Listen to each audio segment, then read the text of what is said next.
Maligayang Pasko ng pagkabuhay po, mga kapatid. Baka yung mga bata hindi na nila alam na ang tawag sa Resurrection Sunday ay Pasko ng pagkabuhay. Dahil ito'y konektado doon sa Pasko ng pagkapanganak na i-celebrate naman pag December. Dahil connected ang dalawang events na yan. Napaka-unique nga lang ng Pasko ng pagkabuhay natin ngayon, pero walang naiiba dahil si Jesus ay buhay at napakahalagang balikan ang mahalagang mga gunita at ganoon din naman ang mga aral nung siya ay bumangon muli sa kamatayan. Siya ay binuhay ng Ama sa langit. What better way to celebrate the resurrection of the Lord than to partake of the beauty, the power, and the healing ministry of His words and His story. Ang ating pag-aaral ngayong Resurrection Sunday, Pasko ng Pagkabuhay, pinamagatan nating From the Grave to Emmaus. Emmaus is a place about 12 to 15 kilometers from Jerusalem at napakahalaga na nangyaring event doon. Luke 24, 1 to 2. Maagang-maaga pa ng araw ng linggo, ang mga babae ay nagbalik sa libingan. Dala ang mga pabangong inihanda nila. Nang dumating sila doon, nakita nilang naigulong na ang batong nakatakip sa libingan. Familiar tayo dito sa twist na ito, sa plot na ito, na ang mga babae magdadala ng mga pabango para linisin ang katawan ni Jesus na bigla-bigla nilang inilibing dahil Sabat na, gabi na noong siya ay dinala sa libingan. At ngayon, bumalik sila sa first allowable time. Yun ay right after the Sabbath was lifted, Sunday morning. At nagtataka sila at nagtatanungan sino kaya ang tutulong sa ating magtanggal ng takip na bato dahil napakabigat nun nung nakatakip sa bunganga ng yungib na pinaglibingan kay Jesus. Pero nung dumating sila doon, wala na yung takip. Napakahalagang appreciate natin na kahit may pinoproblema silang may takip yung bunganga ng libingan at hindi nila kayang alisin yon, hindi yun sapat para mapigil sila na pumunta pa rin sa libingan. They took steps of faith. At meron tayong makakukuha agad na lesson dyan. Ngayon lalo na, hindi tayo laging sure kung ano mangyayari bukas, next week, kasi maraming mga variables. But let's take steps of faith. That everything will be alright. That everything will be over. That everything will have a new beginning. Katulad ni Jesus na ang alam nila ay nakalibing, may takip ang libingan, pero hindi sila napigil para gawin yung necessary steps na gusto nila at dapat nilang gawin. Sa buhay natin, just go and do your part. Let God clear the way. Meron tayong mga kuminsan na inaalala, paano kaya pagdating ko doon? Baka hindi ready yung kailangan ko. O kaya baka hindi ko masolve yung darating na problema next week. Basta gawin mo lang yung mga tamang steps ngayon. Gawin mo yung para next week na kaya mo, pero yung hindi, ipagpasa Diyos, leave it up to God, and just take steps of faith. Luke 24:3, ngunit nang pumasok sila, wala na ron ang bangkay ng Panginoong Yesus.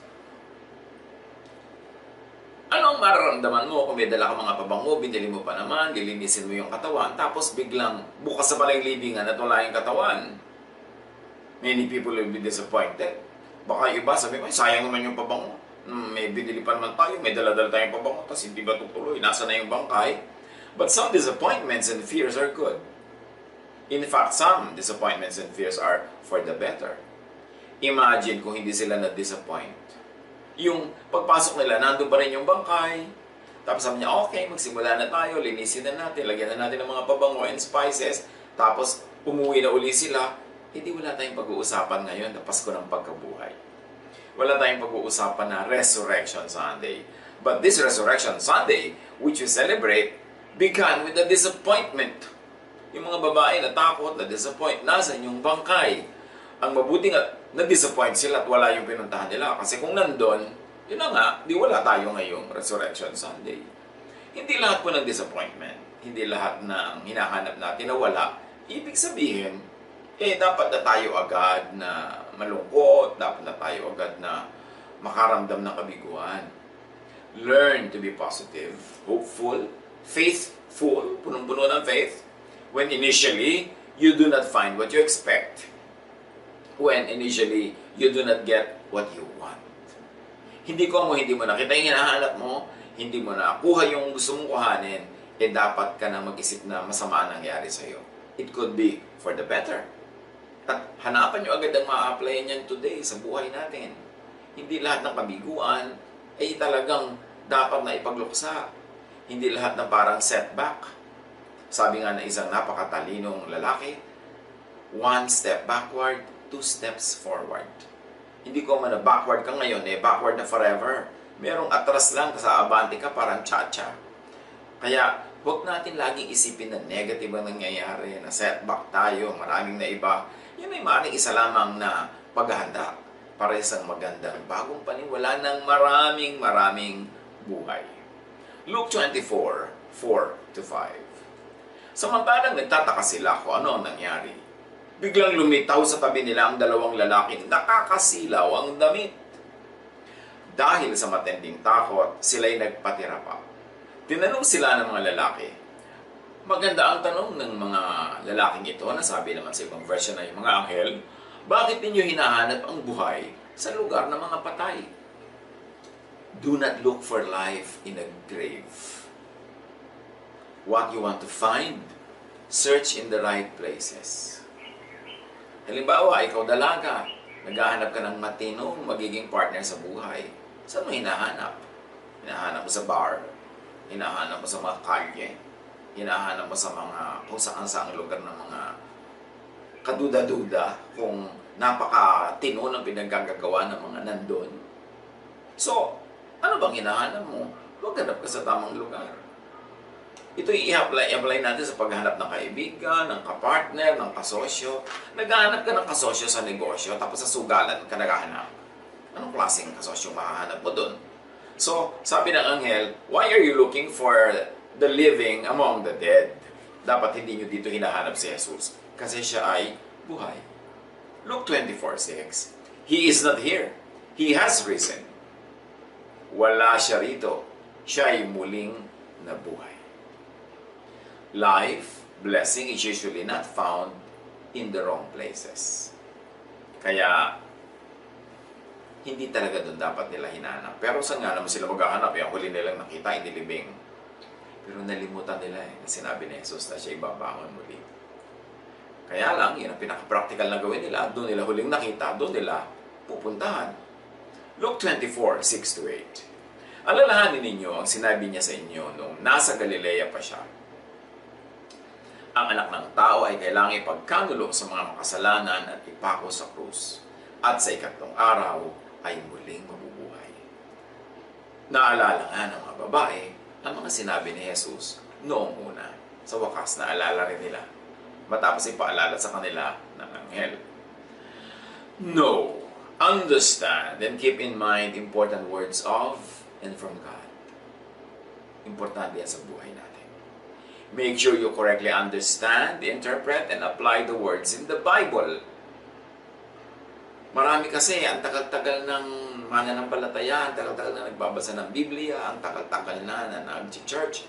Pero, balok-balok to pagkakaunawa sa mga verses, mali-mali ang application, kaya mali-mali tuloy ang bunga sa buhay nila.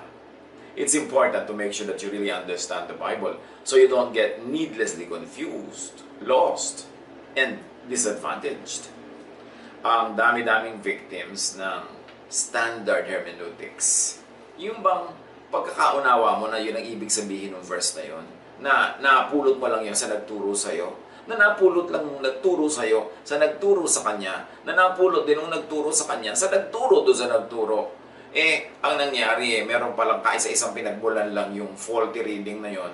Dumami na ng dumami ang nagkamali over time, generation to generation of learners. Kaya mahalaga, kino-question natin. Kahit ano pa pinag-aaralan natin, i-question natin yan. Kasi yung truth naman, hindi yan magagalit pag tinatanong. Lalo siyang titingkad, lalong gaganda, lalong magiging malinaw pagka sinusuri. Yun lamang kasinungalingan ang ayaw matanong. Kasi na-insecure siya na mabisto na siya ay kasinungalingan. Question what you believe in. Question your interpretation. Question yung namana mo mga pananalig, lalo't kung questionable ang bunga sa iyong buhay. Yung aral ka ng aral ng mga verses, tapos matatakotin ka pa rin. Pagkatapos, suplada ka pa rin. Magagalitin ka pa rin. Masungit ka pa rin. Lagi ka pa rin nagdududa. Lagi ka pa rin maramot. Magduda ka kung tama ang reading mo ng scripture. Kasi dapat, kung tama ang reading, tama ang bunga. At ang bunga dapat ay kapayapaan, katahimikan ng loob, at pag-ibig. Review how we read scripture. Tulad ng mga babaeng ito, dapat ni-review nila yung mga itinuturo sa kanila ni Jesus. Pag naman hindi naman mas maing ginawa nilang pumunta sa libingan, pero meron sanang mas mainam silang ginawa na hindi nila nagawa agad dahil nga nalimutan nila yung sinasabi ni Jesus. Luke 24, 9-10. Kaya't umuwi sila at isinalaysay nila sa 11 at iba pa nilang kasamahan ang buong pangyayari. Ang mga babae ito ay sina Maria Magdalena, Juana at Maria na ina ni Santiago. Sila at ang iba pang mga babaeng kasama nila ang nagbalita sa mga apostol. So puro babae yung nagpunta sa grave, puro babae ang unang nakaalam na bumangon na mula sa kamatayan si Jesus, at ngayon mga babae ang nagturo doon sa mga lalaki tungkol sa pinakamahalagang katotohanan na ito sa kasaysayan ng ating pananalig. They were all women. And suddenly the importance of women was resurrected with and by Jesus. Talagang maraming na-resurrect, maraming na bumangon mula sa kamatayan. Nang si Jesus ay bumangon, isa na doon yung babae na lagi nang inaapi ng pagkatagal-tagal, second class, at lagi na lang siya ay binubusala ng bibig, hindi makakibo, madaling basta na lang dispatchahin sa buhay. But the importance of women was emphasized by the resurrection of Jesus, having been revealed to women first. Luke 24:11. Akala ng mga apostol ay kahibangan lamang ang kanilang sinasabi, kaya ayaw nilang paniwalaan ang mga kababaihan. So you see, ganoon ang pagtingin ng mga apostol sa mga kababaihan. Walang masasabing matino, lalo't kung ang sinasabi nila ay kakaiba sa karaniwan. But do not automatically reject a new idea. Yan ang mahalaga. Imagine Jesus rising from the dead, a dead person rising from the grave. That's a new idea. But just because it was new, did not mean that it was wrong. Just because they could not understand it, meant that it was wrong. A wise man once said, "It is exceedingly foolish for a man to think that what he does not see does not exist, or what he does not understand is wrong." Ganyan din sa ating matters of faith, sa ating pag-i-interpret ng scripture. Sa mga readings, hindi natin naintindihan agad ang isang paliwanag, ay wrong na agad yun, re-rejectin na natin. But this man rejected the very wonderful news of the resurrection of Jesus. Do not automatically reject what you do not understand. What is outside of your dictionary. Kung wala yan sa vocabulary mo, expand your vocabulary. Kailangan dumami ang nauunawaan, hindi yung pilit mong pagkakasyain sa isang maliit, makitid na isip at mababaw na isip ang lahat ng dapat mong malaman. We must extend our tent curtains wide to accommodate more things. Kaya ang isip ay dapat laging hinahasa, tinuturuan, nililiwanagan, para ito ay lumaki at mas maraming magkasyang katotohanan doon. At huwag sexist, huwag condescending sa kababaihan. Kung walang kababaihan yung nagsalita, ayaw na nila agad maniwala. Luke 24:12. Ngunit tumayo si Pedro at patakbong nagpunta sa lipigan. Yumuko siya at pagtingin sa loob ay wala siyang nakita kundi ang mga telang lino na ipinambalot kay Jesus. Kaya't umuwi siyang nagtataka sa nangyari. So apparently yung bunganga ng kuweba ay hindi full length ng tao ang kanyang taas. So kailangan yumuko para pumasok. So bagamat yung bato ay natanggal na, si Pedro ay kinailangang yumuko at nakita niya sa loob, nandun yung mga linen cloth na ibinalot kay Jesus. Wala yung katawan na dating nakabalot doon pero naiwan yung linen cloth. At umuwi siya na nagtataka kung ano ang nangyari. Hindi niya maintindihan. So Peter listened to the message anyway, yung message nila Mary Magdalene, and so Exhibit A, the linen cloth. So it's okay to be shaken from comfort zones. Basta mag-wonder, mag-isip. Si Pedro was shaken from his comfort zone. Bumangon si Jesus sa kamatayan. Pumunta siya sa libingan. Wala ang katawan, naiwan yung tela. Ang naging ending sa kanya, at least nung episode na yon, nag-iisip siya. At pag ang tao ay nag-iisip, ang laki naman ng posibilidad na may maisip siya. Kaya mahalaga, nag-iisip. Luke 24:13-14. Nang araw ding yon, sa kabilang banda, isang eksena ito na kakaiba naman, may dalawang alagad na naglalakad papuntang Emmaus. Isang nayong may 11 kilometro ang layo mula sa Jerusalem. Pinag-uusapan nila ang mga pangyayari. So bagong-bago yung balita. Pero itong dalawang ito, for whatever reason, they had to go to Emmaus, away from Jerusalem. At ang pinag-uusapan nila, ang topic nila ay ang naganap sa Jerusalem, yung pagbangon ni Jesus. Or ang nangyayaring pagbangon ni Jesus na pinag-uusap-usapan pero hindi pa confirmed. So 2 by 2, ito nagbabiyahe. So mahalaga yung may companion. Tinrain sila ni Jesus na ganyan lagi may companion. Meron ka ring sounding board, may kausap ka, o pwede mong madinig mula sa bibig niya yung gustong isipin ng sarili mong isip. It was very helpful, therapeutic, and of course, it had a lot of practical help, practical purpose na dala-dalawa pagka naglalakbay. Luke 24:15-16. Habang sila'y nag-uusap, lumapit si Jesus at nakisabay sa kanila. Ngunit siya hindi nila nakilala na para bang natatakpan ang kanilang mata. So, pag pupuntahan ka ni Jesus, kahit nasan ka, kahit pasaan ka, kahit anong ginagawa mo, pupuntahan ka ni Jesus. And spiritual visitations usually happen in the thick of one's chore, of one's activity. Spiritual reality is often invisible, unrecognizable. Kaya ang kailangan talaga ay pagpapaliwanagan o kaliwanagan. Dahil yung nakikita mo, yung pala may iba pang ibig sabihin yun. Yung binasa mong verse, meron palang napakalalim na magandang kahulugan pero nilampasan mo lang, hindi mo nakita. Tulad nitong si Jesus, nakisabay siya doon sa mga naglalakad na galing Jerusalem to Emmaus, hindi naman siya nakikilala. Pwede mangyari yan sa atin in many, many ways. May message pero hindi mo makita, may katotohanan pero hindi mo makita. Dahil spiritual truths have to be revealed in a very, very personal way. Kailangang ipakita, ipaliwanag, ipagkaloob sa iyo ng Espiritu para mo makita ang mga spiritual na bagay. Luke 24:17. Tinanong sila ni Jesus, ano ba ang pinag-uusapan ninyo? It's really a question. A question is usually a better entry point than a statement or a declaration. Kaya pag pumapasok tayo sa mga usapan, meron tayong gustong ipasok, mas magandang patanong kaysa declare ka na agad na this is the truth, this is my truth. And it was a very, very open question. Ano ba ang pinag-uusapan ninyo?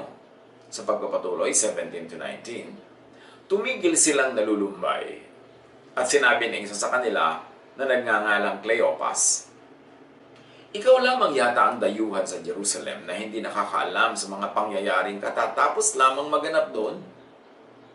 Anong mga pangyayari? Tanong niya. So here is a question which is an answer to the question. Ibig sabihin, hahaba ang usapan na ito kasi pareho silang nagtatanungan, hindi sila nagdi-dismiss nung punto ng isa't isa. Luke 24:19. Sumagot sila, tungkol kay Jesus at taga Nazaret, isang propetang makapangyarihan sa salita at gawa, maging sa harap ng Diyos at ng mga tao. So, propeta daw si Jesus, it's an under-comprehension of who Jesus was. At magtataka tayo, ito yung mga alagad na, close sa mga disciples. At apparently, kasama sa grupo ni Jesus ang mga ito. Pero ang pagkakakilala pa lang nila, isang magaling na propeta na matuwid sa harap ng Diyos at mga tao. Luke 24:20-21. Isinakdal siya ng aming mga punong pari at mga pinuno ng bayan upang mahatulang mamatay. At siya ipinako sa krus. Siya pa naman ang inaasahan naming magpapalaya sa Israel. Again, disappointment, frustration, hopelessness. Sabi nila, alam mo, napakahusay niyang propeta, pero pinatay nila. Inaasahan pa naman namin, siya ang magpapalaya sa Israel. Ang inaasahan kasi nila is a physical, political king Hindi Kingdom of God, kundi Kingdom of Israel ang kanilang gustong buuin, at yun din ang pag-aakala ng mga ito tungkol kay Jesus. So na-din sa point sila, dahil hindi matutuloy yung pagtatayo ng Kingdom of Israel na malaya mula sa Roma, malaya mula siguro sa kanilang sariling elite, kung kani-kanino man na nagpapahirap sa buhay nila, paano kaya kung natupad yun? Na si Jesus ay biglang nag-lead ng revolution, nag-declare ng republika o nag-declare na isang kingdom at naging hari siya sa Jerusalem. Pag-uusapan ba natin ngayon ang Pasko ng Pagkabuhay? Magiging isa lang siya sa mga haring dumating at dumaan at nalimot. Again, this is a disappointment. The women were disappointed na wala yung body. Ngayon naman, na-disappoint sila dahil nawala si Jesus bilang political king na inaasahan nila. So, do not be sad for every disappointment. Sometimes, a point of disappointment is a turning point to your appointment with your destiny. Yung nabigo ka, hindi ibig sabihin nun nabigo ka lang.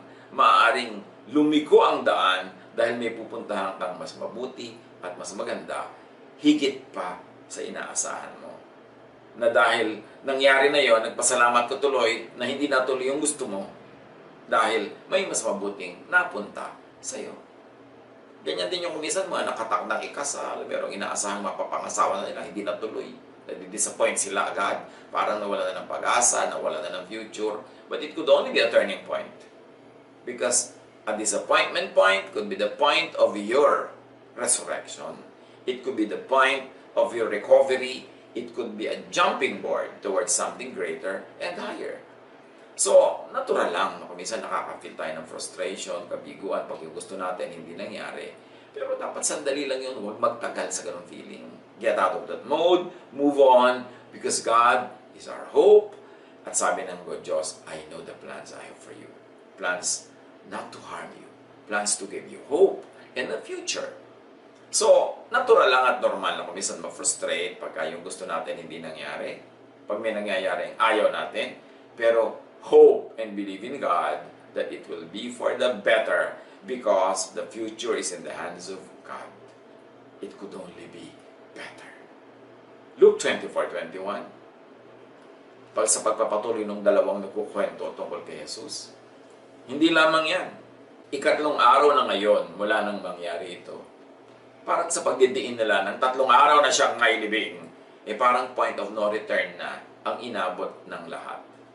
Luke 24:22-23. Nabigla kami sa ibinalita ng ilan sa mga babaeng kasamahan namin. Maagang-maaga raw sila nagpunta sa libingan at hindi nila natagpuan ang kanyang bangkay. Mabuti nga. Paano ko natagpuan nila as expected? Di again, wala tayong pag-uusapan ngayon na Pasko ng Pagkabuhay. Wala tayo ngayon sa topic na ito. When what you expect does not happen, pray for and be open for a better kapalit. Bakit? Kasi may Diyos tayo. So, laging meron tayong hope at hindi yan papakonsuelo lang. Kasi may Diyos, lagi mong i-expect yan, better, better, better. Ba't naman gagawin ng Diyos na worse, worse, worse? Napakaganda ng plano niya para sa atin. Luke 24:23-24. Nagbalik sila at ang sabi, nakakita raw sila ng isang pangitain, mga anghel na nagsabing si Jesus ay buhay. Pumunta rin sa libingan ng ilang mga kasama namin at ganoon nga ang natagpuan nila. Ngunit hindi nila nakita si Jesus. So, hindi nagpakita dun sa mga lalaki. Luke 24:25-27. Sinabi sa kanila ni Jesus, kay hahangal ninyo, kay kukupad ninyong maniwala sa lahat ng sinasabi ng mga propeta. O ayan tuloy na pagsabihan na sila. Kasi ang kulit nila, hindi sila makaintindi. Mga disciples to ha. Hindi mga karaniwang tao lang na nakikinig-kinig. Sila yung kasakasama, kabukabuntot kahit saan. Bagay marinig ng maraming theologians and teachers ngayon na hindi nakakakita, hindi nakakaunawa kay Jesus after all this time. Kasi ang dami-daming mga tao, ang tawag nila sa sarili nila, Christians, maka-Kristo, maka-Jesus. Pero ang turo naman nila, maka-Pharisee. ang sistema nila, maka-Pharisee, hindi maka-Jesus. Pero puro si Jesus ang sinasabi nila, kanilang pinaniniwalaan, Panginoon, tagapagligtas. Dapat marinig ng marami sa atin ang ganitong paalala ni Jesus. Sabi niyo, kay kukupan din yung maniwala sa lahat ng sinasabi tungkol kay Jesus. At sa sinasabi mismo ni Jesus. Hindi ba't kailangan ang Kristo sa pagpapatuloy ay magtiis ng lahat ng ito bago siya pumasok sa kanyang kaluwalhatian? At ipinaliwanag sa kanila ni Jesus ang lahat ng sinasabi sa kasulatan tungkol sa kanya. Simula sa mga aklat ni Moises hanggang sa mga sinulat ng mga propeta. Luke 24:28-29, malapit na sila sa nayong kanilang pupuntahan at si Jesus ay parang magpapatuloy pa sa paglakad. Ngunit siya'y pinigil nila. Tumuloy ka na muna rito sa amin. Palubog na ang araw at dumidilim na, sabi nila. Kaya't sumama nga siya sa kanila. So dumating na yung dalawa sa kanilang pupuntahang bahay at si Jesus ay nag-akma na tutuloy pa ng kanyang paglalakad. This is ethics. Kasi alangan mong kung tumigil na yung dalawa, tumigil na rin siya expecting to be invited in. That would be an imposition, an inconvenience, and a burden. Or it could also be a test. Kung ano nga ba talaga ang attitude at gagawin ng dalawang ito. Gabi na, papabayagan pa nila yung kausap nila at kasama sa paglalakbay na tumuloy sa next bayan. Siyempre, aabutin na yun ang talagang dilim at gabi. Sabi, huwag na kayong tumuloy. Dito na kayo humapon. Dito na kayo magpalipas ng gabi kasi madilim na.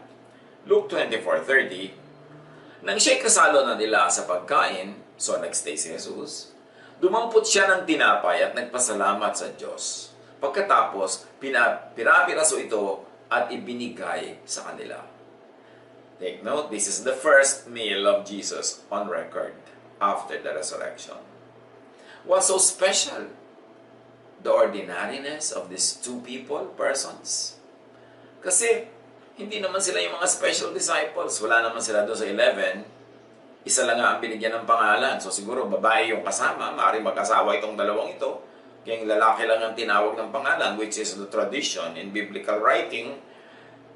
Hindi naman sila ganun ka-special. Pero si Jesus, sila ang unang sinamahan sa pagdulog sa hapunan. At si Jesus pa yung nagpira-piraso ng tinapay. Si Jesus talaga democratized heaven. Ginawa niyang special, yung mga hindi naman talaga laging special sa tingin ng iba. At ito'y kita-kita natin sa kung kanino siya unang nakipagkwentuhan ng mahaba, matagal, at ngayon dudulog pa sa pagkainan. Luke 24:31, pagkapira-piraso ni Jesus ng tinapay, noon nabuksan ang kanilang mga mata at nakilala nila si Jesus. Subalit siya'y biglang nawala sa kanilang paningin. So dahil sa ginawa ni Jesus sa pagpira-piraso ng tinapay, malamang na meron siyang certain style ng pagputol, ng pag-abot ng tinapay, ng mga sinasabi, biglang nabuksan ang isip nitong dalawa na si Jesus pala yung kasama nila all along. Nangyari rin yung ganitong nawawala bigla doon kay Philip nung binautismohan niya yung Ethiopian official. This motif happened at least twice. So nawala bigla ang Panginoong Jesus. Nabuksan ang mata. At nung nabuksan na ang mata nila, biglang nawala na si Jesus. Kasi nagbukas na ang mata nila eh. Ibig sabihin nun, patuloy na yung magiging bukas, mananatiling bukas, at maraming na silang makikita, malalaman, at maituturo sa kanilang kapwa-tao paglakad ng panahon. Pray for your eyes to be open to see Jesus. Very importantly, to see Jesus-ness. Apart from Moses-ness, from Pharisee-ness, from all kinds of ness dyan, kailangan bukas ang mata natin, kitang-kita natin si Kristo ay bukod. Siya ay iba at kakaiba at huwag tayong malito sa teaching niya at sa teaching ng iba. Huwag natin isurrender ang teaching ni Jesus sa teaching ng sino man, kahit na sila ay nasa Bible din. Kasi si Jesus lang ang anak ng Diyos, siya lang ang Lord of Lords, at siya lang binigyan ng pangalan that is above every name. So all teachings must be surrendered to the teachings of Jesus, must be filtered through the Jesus filter. At yung papasa lang doon, lalampas lang doon, ang marapat ituloy na ituro. Dapat may bukas tayong mata na hindi si Jesus ay isa lang sa marami. Kailangan kitang-kita natin nangingibabaw siya, bukod, kakaiba. at ganoon din ang kanyang mga teachings, at ganoon din ang attitude natin sa mga teachings niya when compared to the teachings of any other person. Bumukas ang mata nila. At ang idalangin natin, ganoon din ang mangyari sa atin. At kung bumukas na, nagsimula ng bumukas, patuloy pa itong bumukas ang bumukas para mas maraming liwanag na pumasok. Be blessed by and through those whose eyes are open. Mga tao naman, iba-iba ng degree ng pagkakabukas ng mata, ng isip. So, blessed tayo kung meron tayong mga kasamang mas bukas sila kaysa sa atin, edi makinabang tayo sa nakabukas nilang mata at maakay nila tayo mula sa ating mga sariling kadiliman. Luke 24:32, nasabi nila sa isa't isa, kaya pala nag-aalab ang ating puso habang tayo'y kinakausap niya sa daan at ipinapaliwanag sa atin ang mga kasulatan. So itong 2 taong unang pinagpaliwanagan ni Jesus ng mga kahulugan ng mga kasulatan. What a privilege! At ito'y naglalakad lang sila sa daan at naturuan na sila ng naturuan, hindi pa nila nalaman kung sino yung nagtuturo sa kanila. Kaya dapat bukas ang mata natin kung may nagtuturo sa atin. Ito ba'y si Jesus? Ito ba'y sugo ni Jesus? O pwedeng sugo ng kalaban? Dapat bukas ang mata, laging nanunuri. Makiramdam. At damihin ang apoy sa dibdib. Kasi sabi nila, hindi ba, na parang nag-aapoy ang dibdib natin, o kausap natin siya. May nararamdaman tayo, hindi natin may paliwanag. At ganun talaga. Pagka ikaw ay kinakausap ng Espiritu, ramdam mo sa iyong dibdib. Ramdam mo sa iyong kaluluwa. Ramdam mo sa iyong espiritu. Kasi hindi naman ordinaryo pagka ikaw ay pinagpaparamdaman ng Espiritong Banal. Luke 24:33-35. Agad silang tumayo at nagbalik sa Jerusalem. Narat na nilang nagkakatipon doon ang 11 at ang iba pa mga kasamahan nila. Sinabi ng mga ito sa dalawa, totoo nga palang muling nabuhay ang Panginoon. Nagpakita sila kay Simon. At isinalaysay naman ang dalawa ang nangyari sa daan at kung paano nila nakilala si Jesus nang paghati-hatiin ito ang tinapay. So kaya lang naniwala yung mga lalaki nung sinabi na ni Pedro sa kanya rin nagpakita. Pero kasi mga babae lang, hindi pa sila naniniwala. Namimili pa ng paniniwalaan. Pero finally, naalaman din nila. At na-confirm pa nitong dalawang nagpunta sa Emmaus, kaya lang kakaiba ang kwento nila. Ang tagal nilang nakasabay maglakad, tinuruan sila ng mga kahulugan, ng mga salita sa scriptures, at dumulog pa sa kanilang hapagkainan. Hindi lang nga tumuloy-tuloy na kumain doon, pero siya ang naghati-hati ng tinapay. Nakilala nila si Jesus sa gawa. Kilalanan truth sa gawa, sa bunga.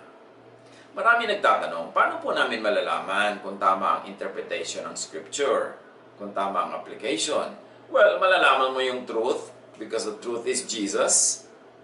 Malalaman mong truthful yung reading mo, interpretation mo, kung ang bunga sa iyo ay loving, restful, peaceful, inclusive ka. Kasi yun si Jesus. Paano mo malalaman na tama ang interpretation mo sa isang verse, tama ang iyong application, ang bunga sa iyo, loving ka? Ang nagiging ugali mo, loving. Ang bunga sa iyong isip, sa iyong puso, sa iyong buhay, restful ka. Rested ka. Peaceful. Hindi ka ligalig, hindi ka takot. At inclusive ka. Hindi ka mapagpuwera, hindi ka mapaghiwalay sa sarili mo. Kasi si Jesus ay ganon. Doon mo malalaman kung tama ang interpretation ng scripture. Hindi kung dahil ito ang interpretation ng ating simbahan, ito ang interpretation ng ganong leader, ito ang interpretation ng ating libro. No. Ano ang bunga sa iyo? Ano ang ginagawa sa iyo ng mga salita na ini-interpret mo? Bumabait ka ba? Bumubuti? Doon mo malalaman na tama ang reading. Pero kung nagbasa ka, nag-aral ka, ang naging bunga, sumungit ka pa, naging mapagparusa ka pa, naging judgmental ka pa dyan, at palahiwalay ka pa sa kapwa, alam mo na kontra kay Jesus yan. Magduda kung tama ang reading at interpretation. Luke 24:36. Habang pinag-uusapan nila ito, tumayo si Jesus sa kalagitnaan nila at nagsabi, sumainyo ang kapayapaan. So nakita nyo, Jesus na Jesus talaga. Hindi mo pwede mapagkamala na iba kasi kapayapaan agad ang greeting niya. Di ba't yan ang talagang gusto niyang ibigay sa tao, kapayapaan? Sinasabi niya, my peace I give to you. I do not give as the world give, as the world gives you. So, do not be troubled, do not be afraid. Pero pag ang dumadating sa iyo, nananakot, ang dumadating sa iyo, nagpapanerbyos, ang dumadating sa iyo, nag-i-stress, magduda ka kung galing kay Jesus yun. Kasi pagdating dito ni Jesus, ang first niya sinabi, kapayapaan ang sumayin niyo. Dapat ang dating sa atin ng isang teaching, ang dating natin ng isang balita ay nakakapagbigay ng kapayapaan, hindi kaligaligan. Kaya mga kapatid, tayo na nagsasabing mga anak ng Diyos, mga followers ni Jesus, ang ibigay din natin na greeting sa iba, balita, ay yung kapayapaan, yung nagpapapayapa ng loob, hindi yung nagpapagulo ng loob, nagpapatakot. Wala nang ginawa yung mga tao ngayon, lalo sa ganitong panahon, magtakutan ng magtakutan. Nagko-contest, mag-una-unahan, mag-post ng mga nakakatakot at nakakagulong mga bali-balita, news at fake news. Nagsulputan na naman isang katerbang mga propeta na ang ministry naman ay manakot. So alam mo agad, hindi yung kay Jesus. Kasi si Jesus ang gusto niya magbigay ng kapayapaan. So sabi niya, kapayapaan ang sumayin niyo. Luke 24:37. Natigilan sila at natakot sapagkat ang akala nila ay nakakita sila ng multo. Eto na naman, kapayapaan na nga ang opening ni Jesus, takot pa rin ang sagot nila. Bakit ang dami-daming mga followers ni Jesus ang hilig matakot at manakot? Sinabi na ng kapayapaan, ang tikas ng ulo, natakot pa rin. Multo pa rin ang isip nila tungkol kay Jesus. Tulad nung naglalakad sa tubig si Jesus, sabi nila, multo. Si Jesus nga, ang daming beses silang napagkamalang multo. So ngayon, sa mga nangyayari sa paligid natin, ang dami din diyang tinatawag na multo-multo. Pero pag magmumulto-multuhan ng mga tao at magpapanakot ng mga multo, anong mapapala natin? Nervyos. Samantalang ang gusto ni Jesus, kapayapaan, katahimikan. Si Jesus na nga yun di ba? Ghost ang akala nila, ghost na naman, ghost pa rin. Because the disciples loved to scare themselves. Luke 24:38-40. Kaya sinabi ni Jesus, bakit kayo natitigilan? Bakit kayo nag-aalinlangan? Tingnan ninyo ang aking mga kamay at mga paa. Ako nga ito. Hawakan ninyo at pagmasdan. Ang multo'y walang laman at buto, ngunit ako'y mayroon, tulad ng nakikita ninyo. Jesus is addressing the issue of bodily resurrection. Talagang pinatutunayan niya na siya ay laman, buto, buhay, hindi isang pangitain, hindi isang hangin, hindi isang multo. Luke 24:41-43. Parang hindi pa rin sila makapaniwala sa laki ng galak at pagkamangha, kaya tinanong sila ni Jesus, may pagkain ba kayo riyan? Kaya't binigyan nila ng isang hiwa ng islang inihaw, kinuha niya ito at kinain sa harap nila. So para na lang maniwala sila na meron siyang sikmura, meron siyang tiyan, meron siyang digestive system, humingi siya ng pagkain. Ito ang pangalawang instance na may kainan na magaganap. At naniwala na sila pagkatapos nun. Luke 24:44-45. Pagkatapos ay sinabi niya sa kanila, ito ang tinutukoy ko nang sabihin ko sa inyo nung kasama pa ninyo ako. Dapat matupad ang lahat ng nasusulat tungkol sa akin, sa kautusan ni Moises, sa aklat ng mga propeta, at sa aklat ng mga awit. Binuksan niya ang kanilang pag-iisip upang maunawaan nila ang mga kasulatan. So once more, here is an extraordinary miracle done by Jesus. Binuksan niya ang isip ng kanyang mga disciples para makaunawa ng kasulatan. Hindi ibig sabihin na ginawa niyang perfect and infallible and inerrant ang mga disciples. Binuksan niya yung isip para maging capable of knowing more and believing more. And it takes Jesus opening a mind for it to see. Hindi pwedeng human effort lang yan. Hindi pwedeng knowledge lang yan. Bagamat handy ang knowledge, you're more equipped to understand when you're knowledgeable, but knowledge by itself will never be enough. You need the work of Jesus to open your eyes to see. Luke 24:46-47. Sinabi niya sa kanila, ganito ang nasusulat, kinakailangan magdusa at mamatay ang Kristo at pagkatapos siya'y muling mabubuhay sa ikatlong araw. Sa kanyang pangalan, ang pagsisisi at kapatawaran ng mga kasalanan ay dapat ipangaral sa lahat ng mga bansa magmula sa Jerusalem. Luke 24:48-49. Kayo ang mga saksi sa mga bagay na ito. Tandaan ninyo, isusugo sa inyo ang ipinangako ng aking Ama. Kaya't huwag kayong aalis sa Jerusalem hanggat hindi ko kayo napagkakalooban ng kapangyarihan mula sa langit. And of course, ibig niya sabihin, wait till the Feast of Pentecost. Because that's when the Holy Spirit would come. Yung pangako ni Jesus na, I will never leave you, I shall be with you, I will send the Comforter, the Holy Spirit. Then the Holy Spirit was sent. Sabi niya, huwag kayong aalis dito sa Jerusalem. Antayin niyo dito ang pagbaba ng Espiritu. Para bang sinasabi ng matatanda, kung saan nadapa, doon bumangon. Doon nadapa si Jesus di Jerusalem sa pagdala niya ng krus. Doon siya pinatay. So kailangan doon ibangon ang puri ng Panginoon at doon makita ng lahat na totoo ang pangako ni Jesus at siya ay nagsugo ng kanyang kapalit, ang Espiritong Banal, at dumating yun sa kanila nung day of Pentecost sa Jerusalem. Pista, nandun lahat ng mga Hudyo from all over the world. So in one instant, the message of salvation, the message of the gospel, was brought to all the four corners of the world. Pag uwi ng mga Hudyo na yon, dala-dala nila ang balita tungkol kay Jesus. Luke 24:50-53. Pagkatapos ng mga ito, sila isinama ni Jesus sa labas ng lungsod. Pagdating sa Bethania, ay tinaas niya ang kanyang mga kamay at sila'y binasbasan. Habang binabasbasan niya sila, siya'y umalis at dinala paakyat sa langit. Ang sarap naman ng departure scene na ito ni Jesus, bine-bless niya yung mga disciples. Siya'y sinamba nila at pagkatapos ay bumalik sila sa Jerusalem na punong-puno ng kagalakan. Palagi silang nasa templo at do'y nagpupuri sa Diyos. At of course, lagi rin silang nasa sambahay. Doon nga sila lumago sa mga bahay-bahay nila na fellowship, pag-aaral ng mga salita na naiwan ni Jesus sa mga disciples at pagsasama-sama nila sa pagkain at pagtutulungan nila sa isa't isa. Sa tinagal-tagal nilang kilala si Jesus, hindi pa rin pala talaga kilala. I-apply natin yan ngayon. Sa tinatagal-tagal na Bible study, nag-church, nakikinig o nangangaral pa nga, ang dami pa nating dapat malaman tungkol kay Jesus. Idalangin nating buksan niya ang ating mata para makita ang dapat makita. Hindi yung daan lang ng daan sa mga letra at mga paragraph sa Bible, pero nami-miss yung point. Akala ng maraming Christian, kilala nila si Jesus. Totoo ba yun? Akala nila sinusunod na nila si Jesus. Totoo ba yun? Baka Pharisees ang sinusunod. At ang akala, may faith na sila. Really?